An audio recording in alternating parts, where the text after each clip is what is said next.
preparados para la crisis final.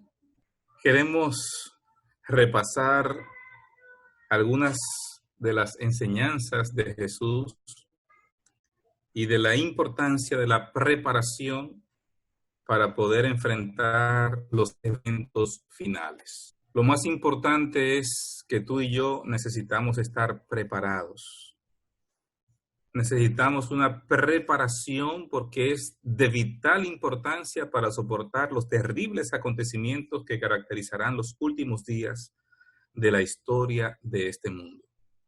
Sin esa preparación previa, no vamos a poder soportar cuando vengan las pruebas difíciles. Recuerdo una vez más a Jeremías, que dice que si corriste con los de a pie y te cansaron, ¿cómo contenderás con los caballos? La seriedad del tiempo y la necesidad de una preparación es urgente. No podemos perder ni un solo minuto en nuestra preparación espiritual para enfrentar esto. Hay dos parábolas que yo quiero ver. La primera de ellas es la que está en Mateo capítulo 22, que es la parábola de la boda. El rey invita, ¿verdad?, para la boda, la invitación a la boda. El reino de los cielos es semejante a un rey que hizo fiesta de bodas a su hijo y envió a sus siervos a llamar a los convidados a las bodas, mas estos no quisieron venir. Así comienza la parábola. Un rey que hace bodas a su hijo. Definitivamente que en la parábola el rey es Dios y el hijo es Jesucristo. Vamos a ver algunos detalles de cómo lo comienza a explicar Palabras de Vida del Gran Maestro en la página 211. Porque en el versículo 3 dice que envió a sus siervos a llamar a los convidados a las bodas. ¿Pero qué pasó con los convidados? Dice, estos no quisieron venir. Y dice Palabras de Vida, la invitación a la fiesta había sido dada por los discípulos de Cristo. Nuestro Señor había mandado a los 12 y después a los 70 para que proclamaran que el reino de Dios estaba cerca e invitasen a los hombres a arrepentirse y creer en el Evangelio. Pero la invitación no fue escuchada.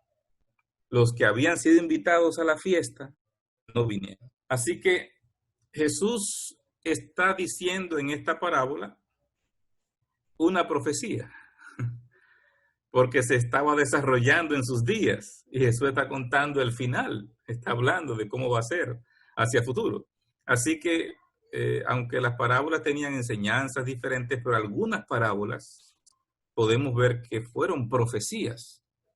Y esta es una de esas parábolas. Hay una fiesta de bodas, se manda a invitar a las personas para que vengan a la fiesta de bodas, pero no quieren venir.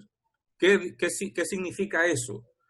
Lo primero es que es la invitación a que participen del Evangelio y de la salvación. Es la invitación a que se arrepientan. Es la invitación de que reconozcan a Jesús como el Mesías y el Salvador. Esa primera invitación se hizo a través de ¿quiénes? Dice la inspiración profética. Los 12 discípulos de Jesús que mandó a predicar y que hicieron señales y milagros y expulsaron demonios, y ellos mismos cuentan de cómo se sentían felices por cómo Dios los había usado en la predicación del Evangelio. Pero después de mandar los 12, la palabra de Dios dice que también mandó a 70 de sus discípulos para que proclamaran el reino de Dios. Pero esa proclamación fue rechazada. No aceptaron la invitación a arrepentirse, a creer en el Evangelio, a participar de la vida de Cristo como el Mesías que estaba anunciada por el profeta Isaías. Isaías tiene varios capítulos que son mesiánicos y le estaba hablando acerca de de cómo iba a venir el Mesías desde su nacimiento virginal, todo. Sin embargo, todo lo que ellos proclamaron no fue aceptado. Es importante que recordemos Daniel capítulo 9, verso 24, que Dios le estaba dando al pueblo de Israel 70 semanas. 70 semanas están determinadas sobre tu pueblo, sobre tu santa ciudad, para terminar la prevaricación, poner fin al pecado, expiar la iniquidad, traer la justicia perdurable, sellar la visión y la profecía y ungir al santo de los santos. O sea, de los 2300 días, los primeros 490 años tenían que ver con un tiempo de gracia otorgado al pueblo de Israel. Cuando Jesús comienza su ministerio, es la semana número 69. En la semana número 69 falta solo la última semana de gracia. Los 3 años y medio que Jesús predica, los 3 años y medio del ministerio de Jesús, es la mitad de esa última semana de gracia que Dios le ha concedido al pueblo judío. Con esa invitación primera, cuando manda a los 12 y a los 70, ellos no aceptaron la invitación. Sigue diciendo el versículo 4, la parábola. Volvió a enviar otros siervos, diciendo, decid a los convidados, he aquí, he preparado mi comida, mis toros y animales engordados han sido muertos, y todo está dispuesto, venid a las bodas. O sea, el rey está haciendo una segunda invitación y pareciera como un ruego. Tengo una celebración especial con las bodas de mi hijo. Y les estoy diciendo, tengo la comida preparada, los mejores animales, lo que he estado engordando para este evento, ya está listo todo. Vengan a las bodas. ¿Qué dice la inspiración profética? Tal fue el mensaje dado a la nación judía después de la crucifixión de Cristo. Pero la nación que aseveraba ser el pueblo peculiar de Dios rechazó el evangelio que se le traía con el poder del Espíritu Santo. Muchos hicieron eso de la manera más despectiva.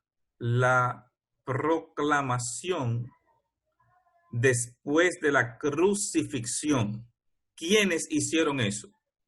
Los discípulos, llenos con el poder del Espíritu Santo, comenzaron a predicar, comenzaron a proclamar el evangelio. Sin embargo, ¿cuál fue la respuesta que vemos en el libro de Hechos de los Apóstoles? Fue que muchas de esas personas, de una forma despectiva, rechazaron la invitación de los discípulos después de la muerte de Cristo. El verso 5 dice, mas ellos sin hacer caso, se fueron uno a su labranza y otro a sus negocios. Se envolvieron en sus quehaceres y rechazaron la segunda invitación. Aún después de la muerte de Cristo había 3 años y medio de gracia para ellos. Todavía quedaba una parte de oportunidad para este pueblo y Dios está haciendo los últimos ruegos, las últimas invitaciones. Y el verso 6 es todavía más específico cuando dice, y otros, tomando a los siervos, los afrentaron y los mataron. Los afrentaron y los mataron. O sea, pero son los siervos que vinieron a traer la invitación. Pero en vez de ir, no solamente no van, los afrentaron, le dijeron de todo, se ofendieron con ellos y entonces los mataron. Sigue diciendo la inspiración profética en Palabras de Vida.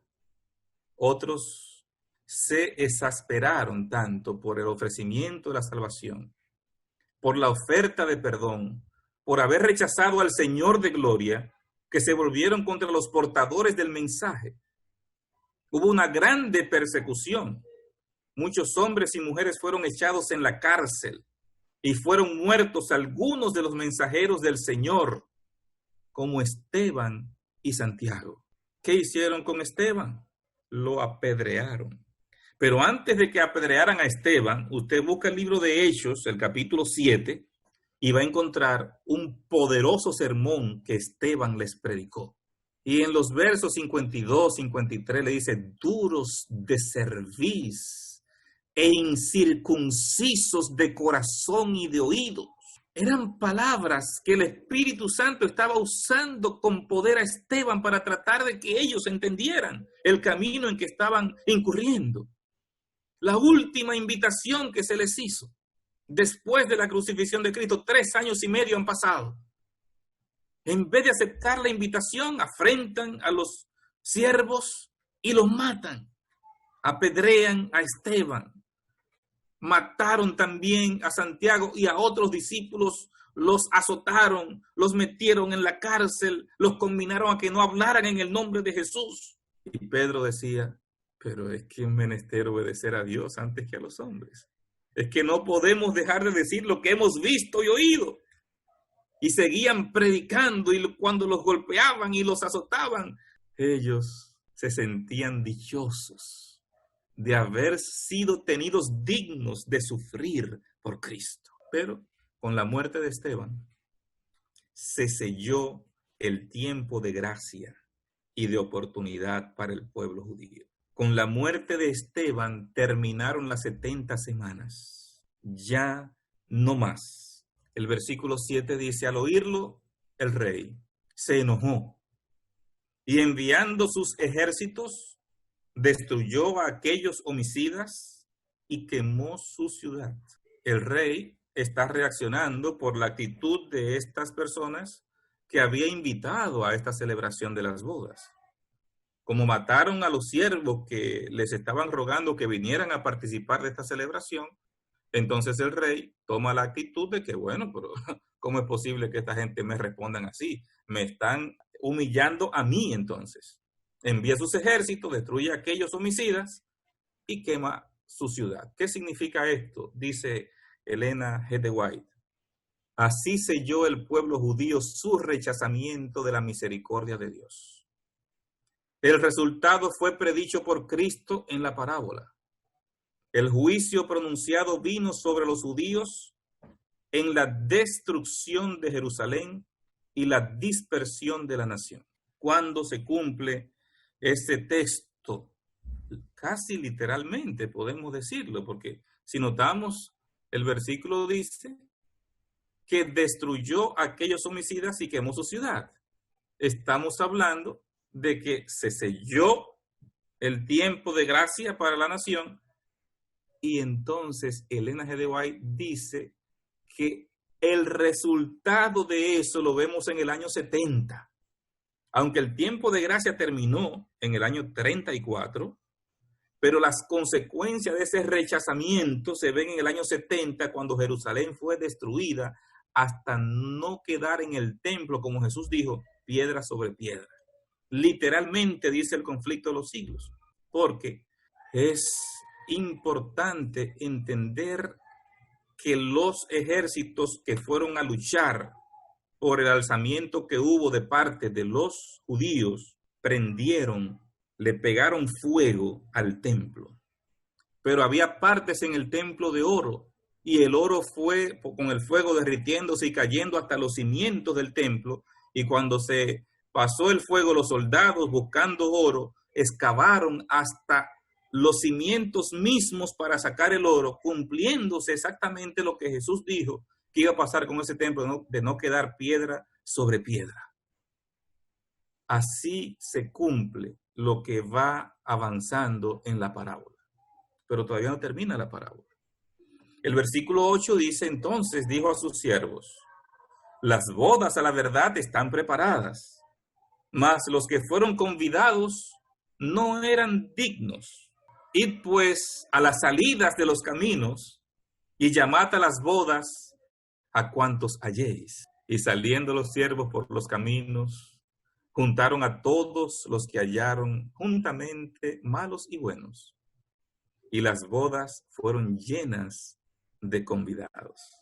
La inspiración profética dice sobre esto, la tercera invitación a la fiesta representa la proclamación del Evangelio a los gentiles. Así que la tercera invitación, cuando ellos salen a buscar a las personas para que vengan y llenen buenos y malos, y llega todo el mundo y se llena de gente la celebración de esta boda, es justamente la proclamación del Evangelio de los gentiles. Romanos, en el capítulo 11, describe que Dios desgajó las ramas naturales, que era el pueblo judío, y realizó un injerto.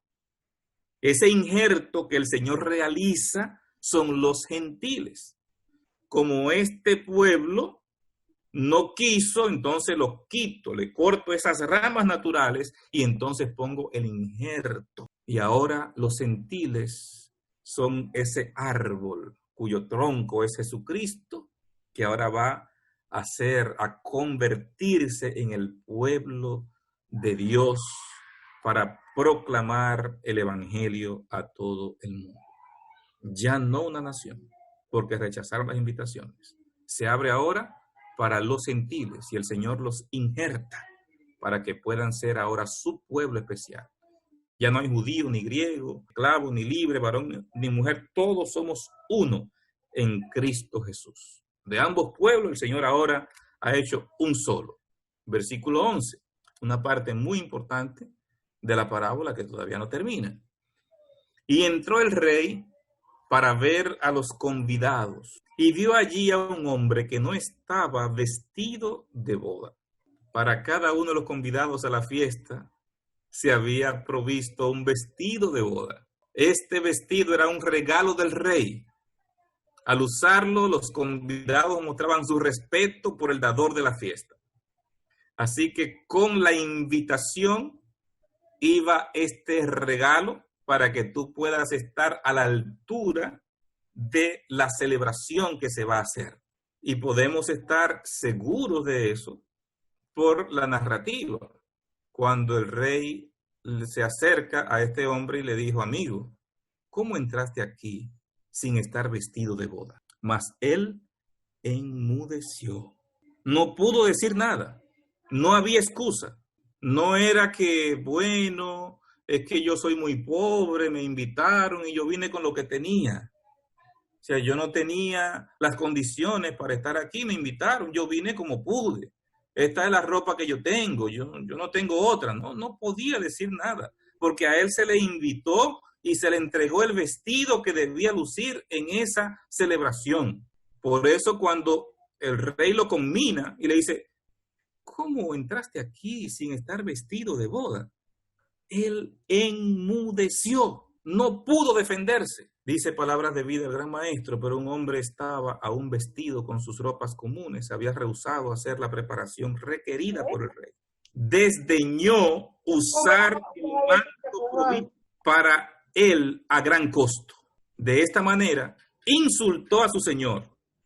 A la pregunta del rey: ¿cómo entraste aquí no teniendo vestido de boda? No pudo contestar nada, se condenó a sí mismo. Así lo describe la inspiración profética.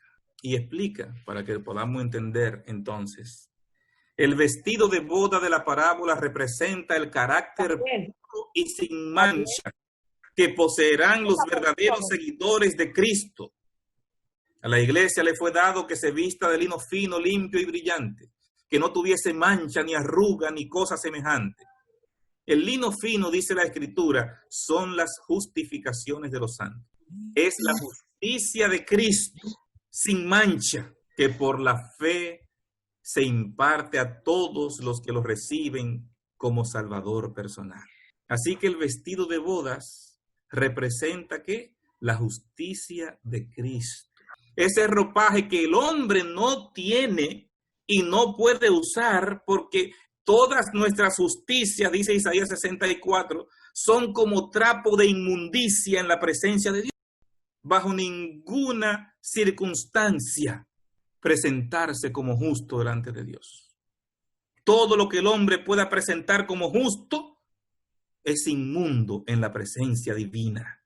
Por eso se nos provee el vestido apropiado. ¿Cuál es el vestido apropiado? La justicia de Cristo. Y nosotros necesitamos vestirnos con esa justicia de Cristo, con ese carácter de Cristo que cubra para cuando el Padre me mire y me contemple, no me vea a mí con mi mancha de pecado. Para que cuando el Padre venga a mirar si tengo el vestido, pueda descubrir que yo tengo el vestido apropiado, que tengo la justicia de Cristo, que el carácter de Cristo está cubriéndome. Nadie puede estar en la presencia de Dios si no es por la gracia, por la misericordia, por la bondad de Dios. Porque Cristo cumplió con lo que demandaba la ley y ahora su ropaje de santidad nos lo da a nosotros. Entonces el rey dijo a los que servían: atadle de pies y manos y echadle en las tinieblas de afuera. Allí será el lloro y el crujir de dientes. Así que hay una sentencia. Por no haberse colocado el vestido apropiado, hay una sentencia. Atadlo y echadlo en las tinieblas de afuera. La sentencia vino por negarse a usar el vestido que debía usar, porque fue un desprecio.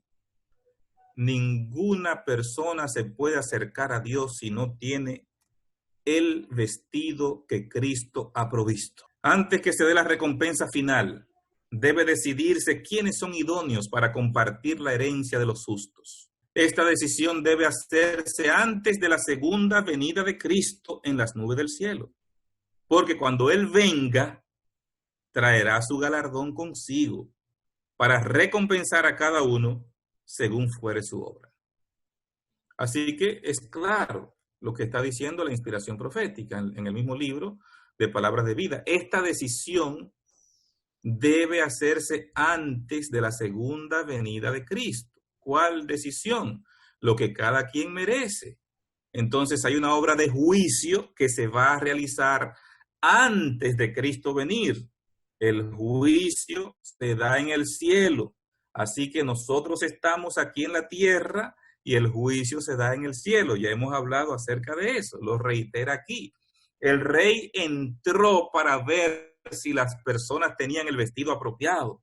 Esa es la obra de juicio que el Señor hace para ver si las personas que aceptaron el evangelio se han mantenido con ese vestido de boda colocado. La justicia de Cristo no cubrirá ningún pecado acariciado. Puede ser que un hombre sea transgresor de la ley en su corazón. No obstante, si no comete un acto exterior de transgresión, puede ser considerado por el mundo como un hombre de gran integridad.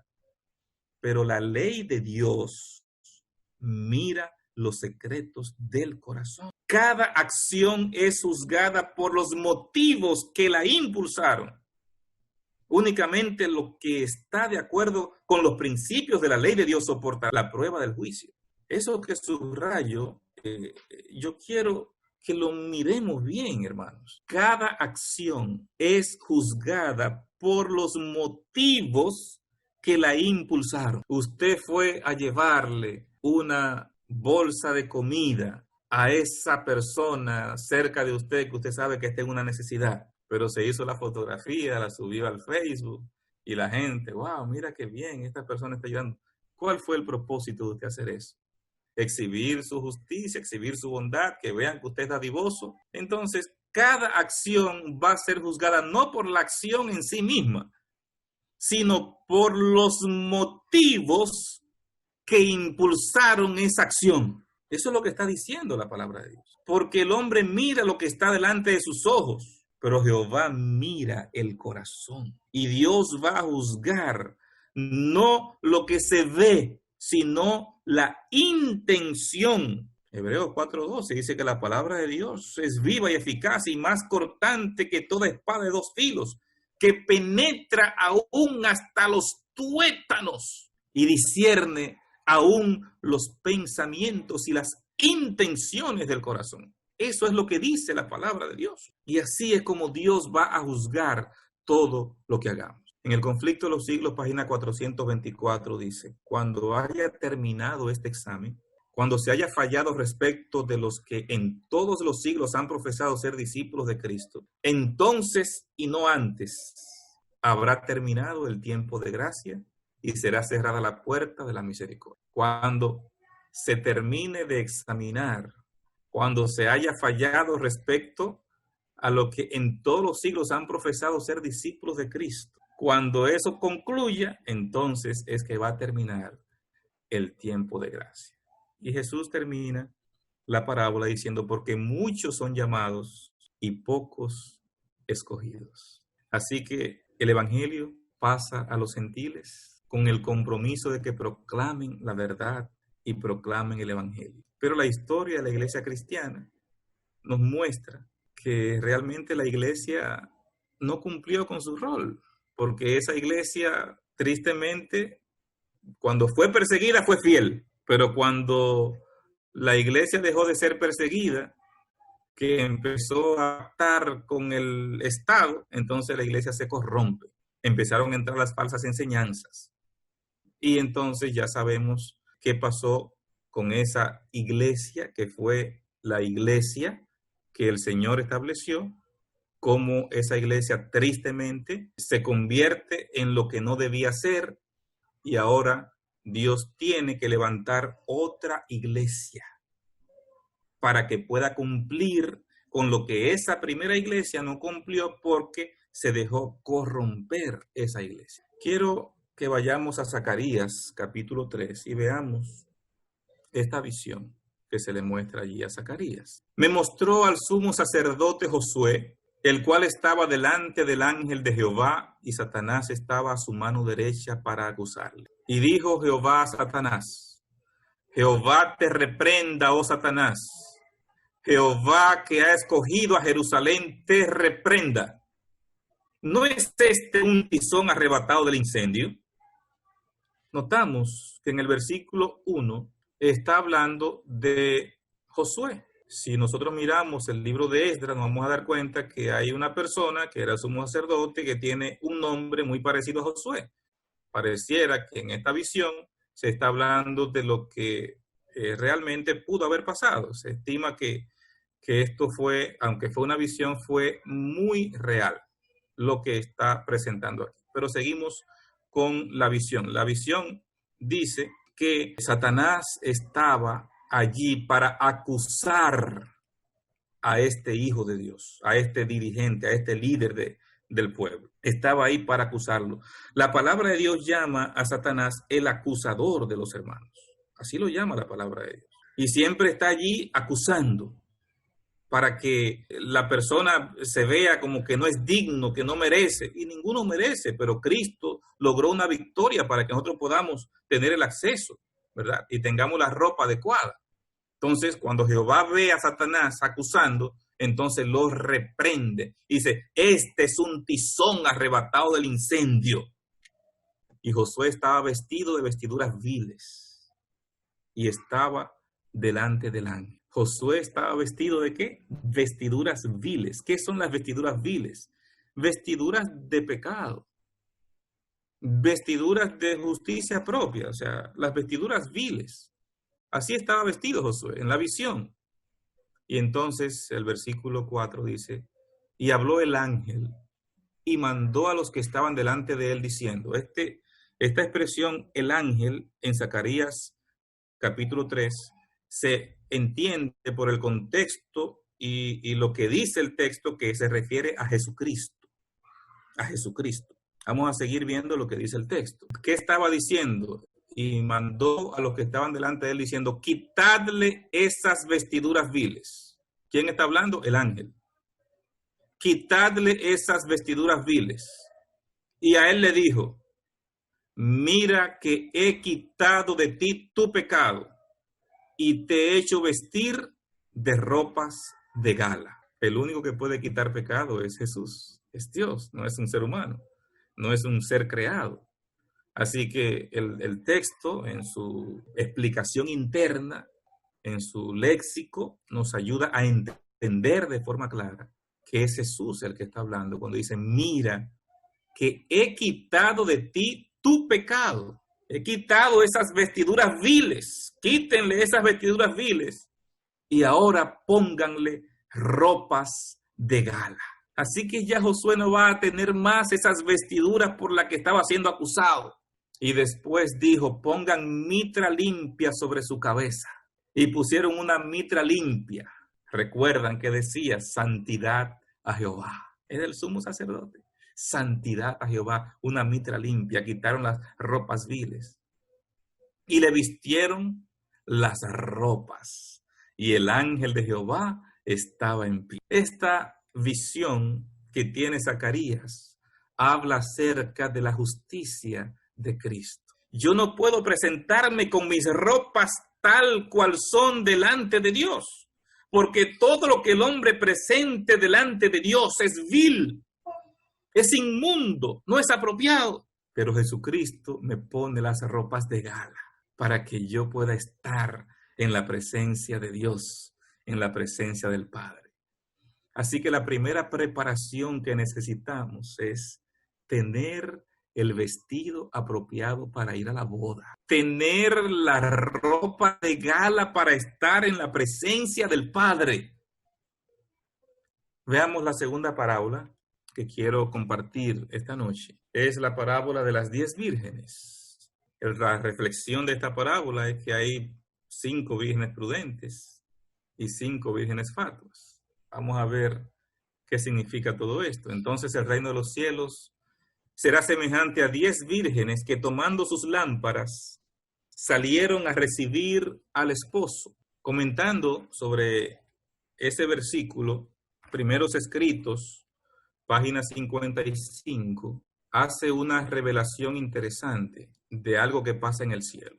Vi al Padre levantarse del trono y en un carro de llamas entró en el lugar santísimo, al interior del velo, y se sentó. Entonces Jesús se levantó del trono y la mayoría de los que estaban prosternados se levantó con él. Alzó entonces su brazo derecho y oímos su hermosa voz decir, aguardad aquí, voy a mi Padre para recibir el reino. Mantened vuestras vestiduras inmaculadas. ¿Cómo deben mantener las vestiduras? Dice Primeros Escritos que Jesús le dice al grupo, inmaculadas. Y dentro de poco volveré de las bodas y os recibiré a mí mismo. Así que Jesús va ¿a qué? A las bodas.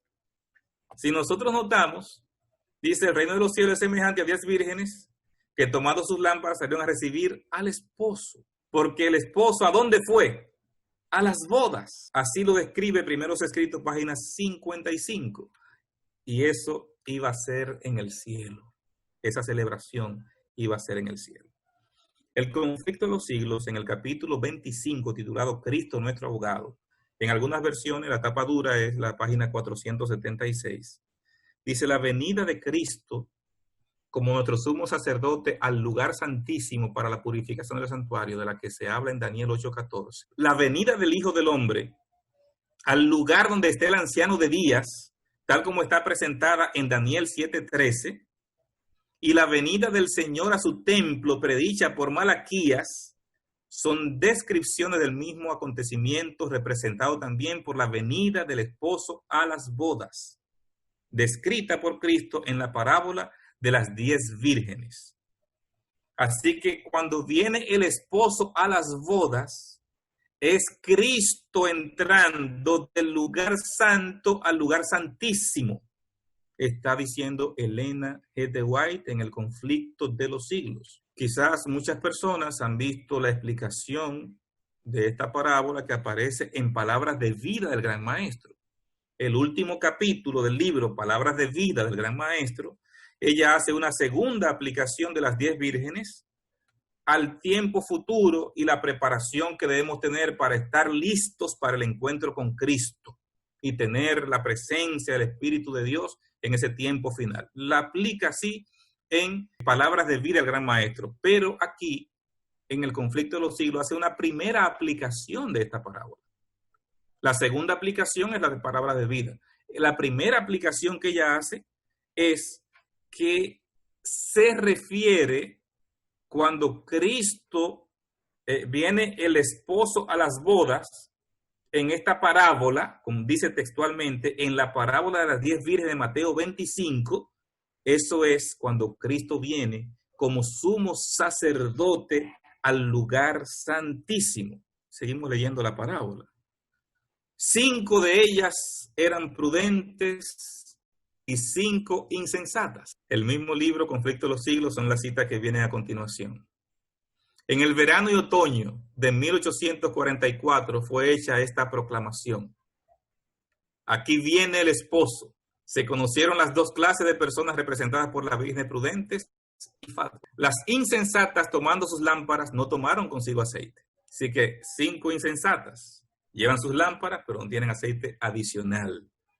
Mas las prudentes tomaron aceite en sus vasijas, juntamente con sus lámparas.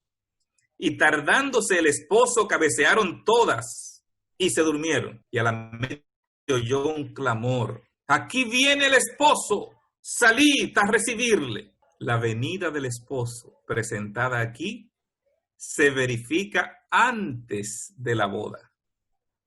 La boda, según Mateo 25, estoy leyendo una cita directa del Conflicto de los Siglos, la boda representa el acto de ser investido Cristo de la dignidad de rey. Esta boda representa el acto de Cristo recibir la dignidad de rey. Eso se da en una celebración en el cielo, mientras yo estoy aquí en la tierra. Veamos esta explicación. La ciudad santa, la Nueva Jerusalén, que es la capital del reino y lo representa, se llama la novia, la esposa del Cordero. El ángel dijo a San Juan: ven acá, te mostraré la novia, la esposa del Cordero. Está citando Apocalipsis 21. Me llevó en el espíritu, agrega el profeta, y me mostró la santa ciudad de Jerusalén descendiendo del cielo desde Dios. Salta pues a la vista que la esposa representa la ciudad santa y las vírgenes que van al encuentro del esposo representan a la iglesia. Así que en la parábola de las 10 vírgenes, la esposa representa la ciudad santa y las vírgenes son las que participan en esta ceremonia, en el desfile de esta ceremonia, representan a la iglesia. En el Apocalipsis, el pueblo de Dios lo constituyen los invitados a la cena de las bodas. Ya hablamos un poquito de eso en el capítulo 19. Entonces dice la sierva de Dios: si son los invitados, no pueden representar también a la esposa. Cristo, según el profeta Daniel, recibirá del anciano de días en el cielo dominio y la gloria y el reino. Recibirá la nueva Jerusalén, la capital de su reino, preparada como una novia engalanada para su esposo. Porque la santa ciudad simboliza la aceptación de los que han escrito su nombre en el libro de la vida. Cuando se habla de la santa ciudad, no es la santa ciudad por ser una ciudad de oro. No se trata de la ciudad física, sino de lo que simboliza la santa ciudad. Es la capital del reino. Allí vamos a ir cada sábado a adorar a Dios. Nuestros nombres están escritos en el libro de la vida que está en la santa ciudad. Entonces, cuando Cristo recibe la santa ciudad como la esposa, en un sentido mucho más amplio, es como recibiendo ya la victoria de los que están escritos en el libro de la vida, que sus nombres están registrados en ese libro de la vida. Entonces, la boda es ese acto de recibir la santa ciudad, de Cristo ser coronado Rey de Reyes y Señor de Señores. Así lo describe el Conflicto de los Siglos. Daniel 7:14, Apocalipsis 21, allí están algunas de las citas. Después de recibir el reino, vendrá en su gloria como Rey de Reyes y Señor de Señores, para redimir a los suyos que se sentaron con Abraham, Isaac y Jacob en su reino. Para participar ¿de qué? De la cena de las bodas del Cordero, de la celebración, de la recepción de la boda. Vamos a ser participantes de la parte más alegre de la boda, de la celebración. El versículo 7 dice: entonces todas aquellas vírgenes se levantaron y arreglaron sus lámparas. Y las insensatas dijeron a las prudentes, dadnos de vuestro aceite, porque nuestras lámparas se apagan. Mas las prudentes respondieron diciendo, para que no nos falte a nosotras y a vosotras, id más bien a los que venden y comprad para vosotras mismas. Pero mientras ellas iban a comprar, vino el esposo, y las que estaban preparadas entraron con él a las bodas, y se cerró la puerta. Se cerró la puerta. Después vinieron también las otras vírgenes diciendo, Señor, Señor, ábrenos. Mas él respondiendo dijo, de cierto os digo que no os conozco. Notan ustedes, veamos lo que describe la sierva de Dios, pero antes de entrar en la descripción de lo que dice la sierva de Dios, me llama mucho la atención en este texto, lo que dice aquí en el versículo 11. Señor, Señor, ábrenos. O sea, se sentían con derecho de estar ahí, porque ellas fueron invitadas. Y se me parece mucho al entorno de Mateo capítulo 7, versos 21 al 23, que muchos me dirán en aquel día, bueno, muchas personas, Señor, pero no hicimos milagros en tu nombre, echamos fuera demonios en tu nombre, profetizamos en tu nombre.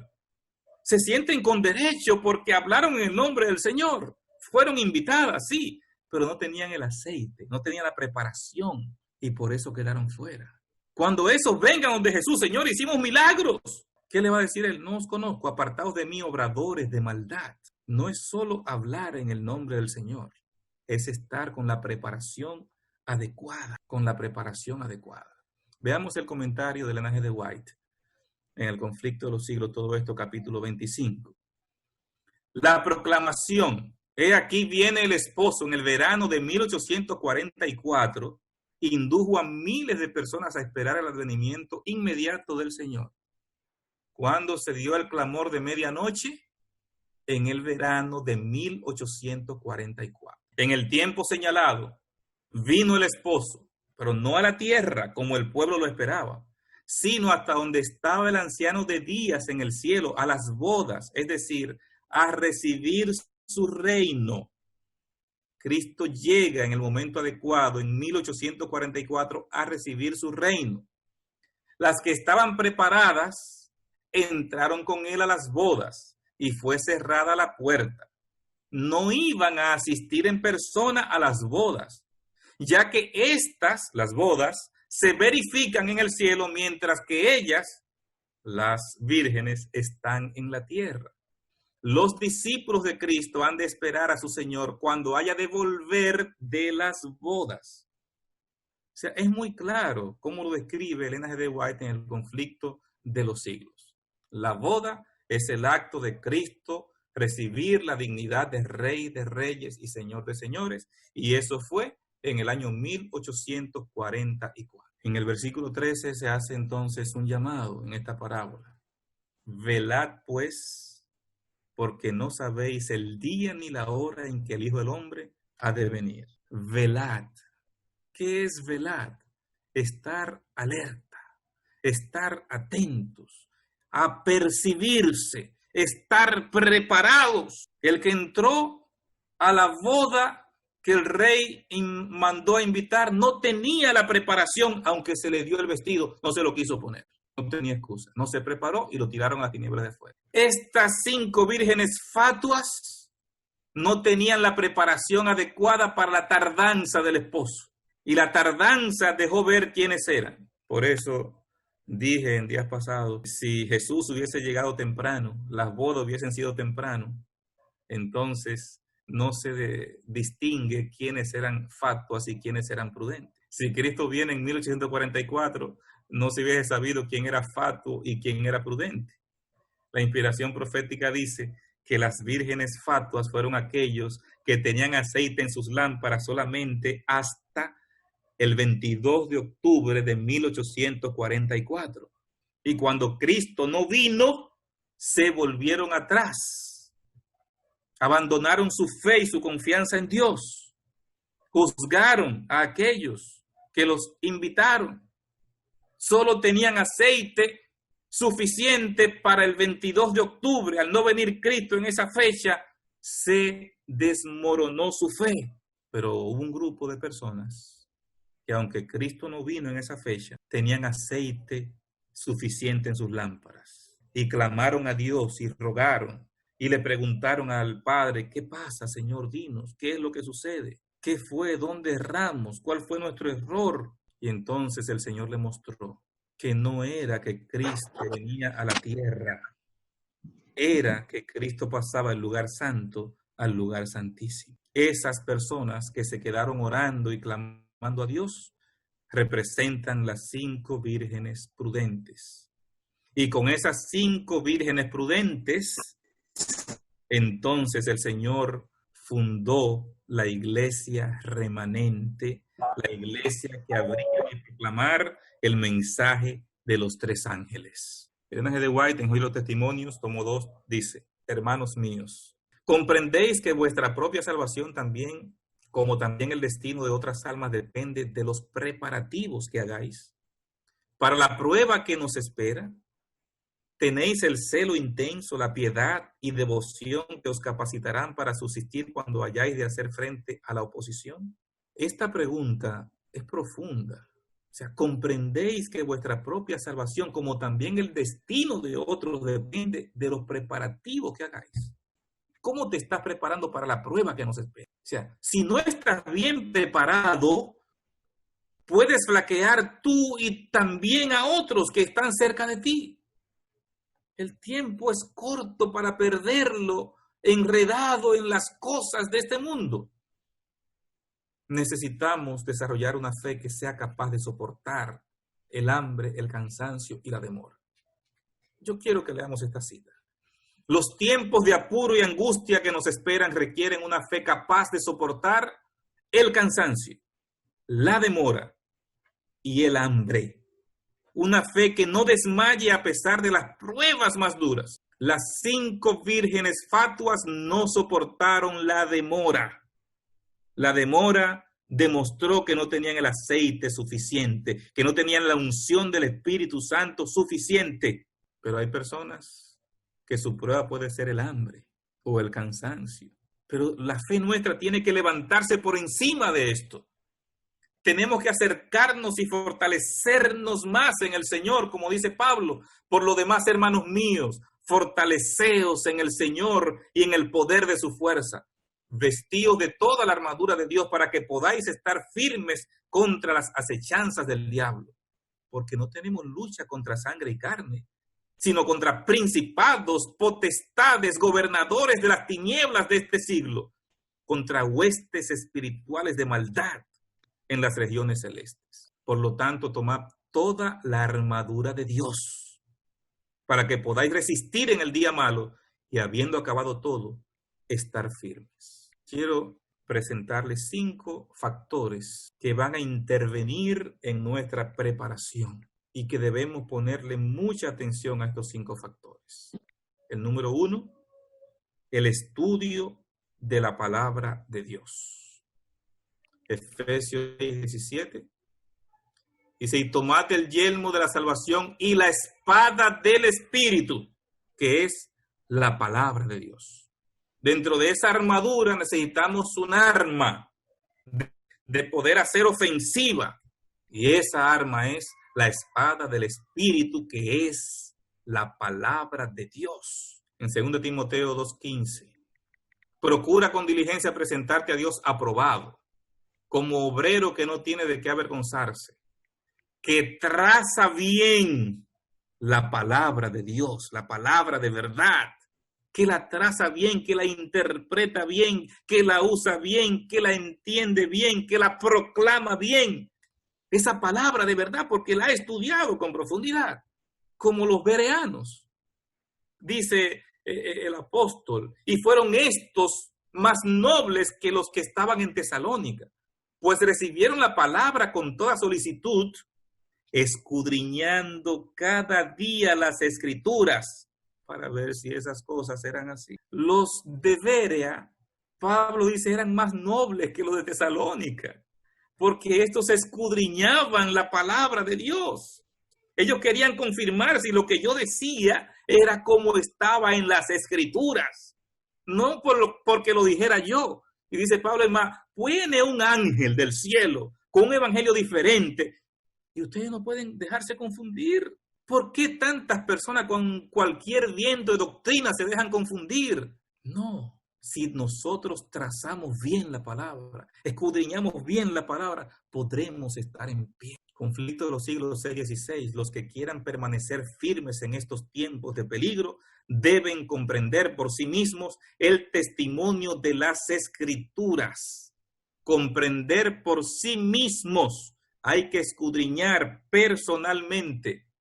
Solo los que hayan estudiado diligentemente las Escrituras y hayan recibido el amor de la verdad en sus corazones serán protegidos de los poderosos engaños que cautivarán al mundo. En días pasados me decía una joven, pero si ya nosotros sabemos que el engaño maestro que va a ser Satanás no es Jesús, sino que va a ser Satanás, pues entonces ya nosotros vamos a identificarlo y no vamos a caer en ese engaño. Yo le decía, Elena G. de White dice que ese engaño final donde Satanás se hace pasar por Cristo, como simbolizando que es Cristo el que está viniendo por segunda vez. El último engaño, el engaño maestro, le llama el don de profecía. Dice ella que ese engaño es casi irresistible. ¿Quiénes van a poder resistirlo? Como dice aquí, los que hayan estudiado diligentemente las Escrituras, porque esos serán protegidos de los poderosos engaños que van a cautivar al mundo. Testimonios, oye los testimonios, tomo 2, 3:24. Estudiad vuestra Biblia como nunca la habéis estudiado antes. A menos que subáis a un nivel más elevado y santo en vuestra vida religiosa, no estaréis listos para la aparición de nuestro Señor. Hermanos, la palabra de Dios es nuestra guía y necesitamos conocerla, estudiarla como nunca antes la hemos estudiado. Eso demanda este tiempo que estamos viviendo. Y especialmente las profecías, dice la sierva de Dios. Pero hay miles de personas, y a mí esto sí me llama la atención. Póngale atención a esto que está subrayado en esta cita, El conflicto de los siglos, página 652. Hay miles de personas que comprenden estas importantes verdades de modo tan incompleto como si nunca hubiesen sido reveladas. ¡Wow! Esto es como un reproche tremendo. Vamos a volver otra vez sobre lo que está diciendo la sierva de Dios. Dice, hay miles de personas que comprenden estas importantes verdades de modo tan incompleto, o sea, no la comprenden, como si nunca hubiesen sido reveladas. Dios ha revelado estas cosas, lo ha mostrado, pero hay gente que no van más allá, que no profundizan, se quedan simplemente en la superficie. Satanás procura arrebatar toda impresión que podría llevar a los hombres por el camino de la salvación y el tiempo de angustia no los encontrará listos. Invertimos 2, 3 horas en ver una película, pero no invertimos 2, 3 horas para estudiar la palabra de Dios. Y entonces, ¿qué preparación espiritual es la que yo voy a tener si no dedico el tiempo para escudriñar la palabra de Dios? Claro, durante estos 11 días, yo creo que hay un grupo de miembros de esta iglesia que han estado dedicando tiempo suficiente. Pero ¿pueden esto ser suficiente? No, siempre hay que buscar más. Número 2, comunión con Dios por la oración. Orar como Jacob en la noche de su angustia. Esa desesperación. No te soltaré hasta que no me bendigas. Jesús dijo en Lucas 18:1, también les refirió Jesús una parábola sobre la necesidad de orar siempre y no desmayar. Orar siempre. Y Jesús también dijo que este género, refiriéndose a los demonios, no sale sino con oración y ayuno. Oración y ayuno. Es importante la oración, pero también es importante el ayuno. Se habla poco del ayuno. Hay un libro que se escribió sobre el ayuno, pero pocas personas lo han leído. Es importante hablar del ayuno, hermano. Y un autor adventista escribió un libro muy bueno sobre la importancia del ayuno como una disciplina espiritual. Entonces necesitamos unir la oración al ayuno para que nuestra mente se aclare. y podamos discernir mejor la voluntad de Dios. De cuando en cuando Jesús enviaba un rayo de luz a los que angustiosamente oraban para iluminar su rostro y alentar su corazón. Vi que algunos no participaban en esta obra de acongojada demanda, sino que se mostraban indiferentes y negligentes. Miren lo que dice la primera parte de la cita.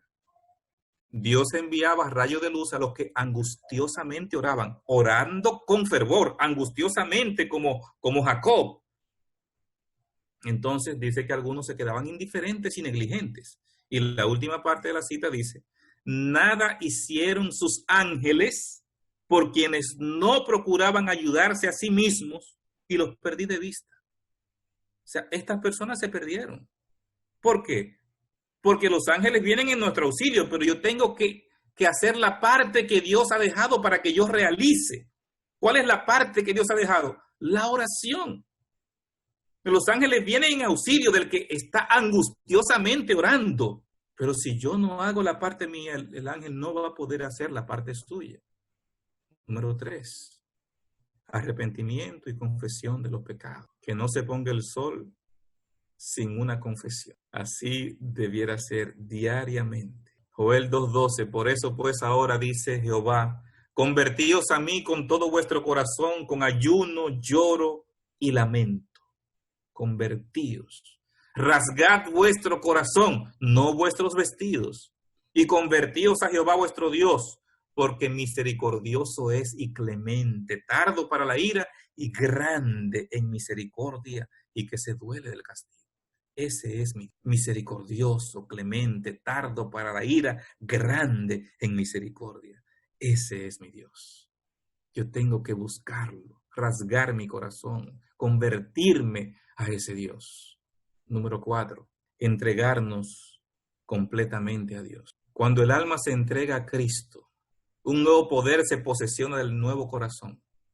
Se realiza un cambio que ningún hombre puede realizar por su cuenta. Es una obra sobrenatural. El alma que se entrega a Cristo llega a ser una fortaleza suya. Un alma así guardada en posesión por los agentes celestiales es inexpugnable a los asaltos de Satanás. ¡Wow!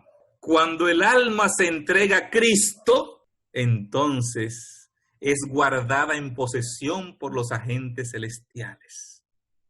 Y cuando esa alma está entregada a Cristo, entonces es inexpugnable a los asaltos del enemigo. Pero hay que hacer esa entrega diariamente, diariamente. Como dice el camino a Cristo, conságrate a Dios todas las mañanas. Haz de esto tu primer trabajo, sea tu oración. Tómame, oh Señor, como enteramente tuyo. Pongo todos mis planes a tus pies. Úsame hoy en tu servicio. Mora conmigo. Sea toda mi obra hecha en ti. No para mí, para ti, Señor. Número 5 y último. Hacer un trabajo diligente para Cristo. ¿Cómo? Empleando nuestros dones y talentos en la obra de Dios. Recuerden que en la parábola de los talentos, en Mateo 25, se le dio un talento a uno, 2 talentos a otro y 5 talentos a otro. Y fueron a trabajar, pero hubo uno que lo escondió y vino, mira Señor, aquí está tu talento como me lo diste. La sentencia fue, quitadle pues el talento y dadlo al que tiene 10 talentos. ¿Qué está diciendo Jesús en esta parábola? Dios nos ha dotado con capacidades y Él espera que usemos las capacidades y la hagamos producir. Dios cuenta con nosotros para que el evangelio se proclame a voz en cuello en todo el mundo. Yo no puedo esconder mis talentos y usarlos para mi propia gratificación.